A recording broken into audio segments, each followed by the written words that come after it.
What is vibe coding? Let me explain it in 60 seconds. Vibe coding is a new way to build software.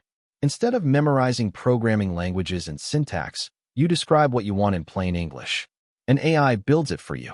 Here's how it works. Step 1. You have an idea.